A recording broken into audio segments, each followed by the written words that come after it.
A Spyro remake is highly anticipated, and there are many signs that one is in fact in development, or at least going to be in development soon. However, sadly I do not believe that we will be getting a Spyro remake this year, and maybe not at all, for the following reasons. Firstly, each of the Crash Bandicoot games are very linear, which are only made harder by their difficulty level. Of the two hub worlds present, one is a small lift which leads you to floors, with doors to each stage. The other is just a tiny circular platform with pathways to the stages.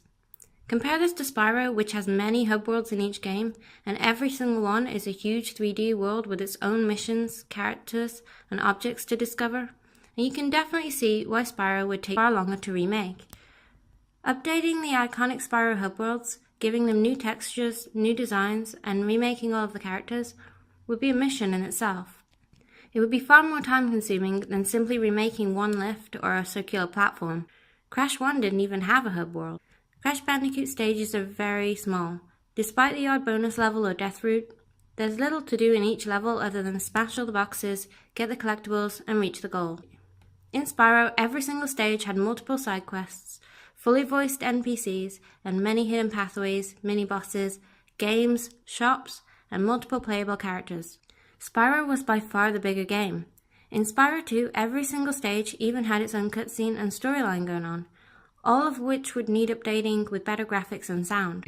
Crash Bandicoot withstood the test of time far better than Spyro, however, due to its lack of storyline and minimal cutscenes. Spyro at times was very 90s, with characters using words and phrases that were in at the time. Spyro's storylines were also aimed at younger children and would almost definitely need updating, especially in terms of dialogue. This would take far longer than updating the very few cutscenes present in the Crash games, which don't have nearly as many characters, but still hold up to this day. Spyro has far more collectibles than Crash, especially when you consider all three games.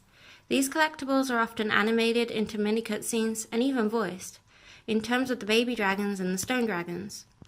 Gems can be spent at shops, which again changes the gameplay and involves more voice acting, and new characters and games are unlocked, each with their own little storylines. There are far more different types of gameplay in Spyro than in Crash, when you consider all 6 playable characters, plus Hunter, the flying stages, the shooting stages, all of the minigames inside the levels, which are often playing sports, racing, or performing martial arts. Spyro just has so much more going on, which would just pile on the work. I'm not saying it isn't doable, of course it is, but bringing out 3 fully remastered Spyro games all at the same time just seems insanely ambitious, and they would have to avoid cutting corners so as not to displease fans. If anything, things need to be added to the game, as the Spyro games were far too easy and definitely could do with some updates and changes. These are just my thoughts on the matter. Feel free to let me know yours in the comments below. I'm Kaleidoscope. If you enjoyed my video, please like and subscribe. Thank you.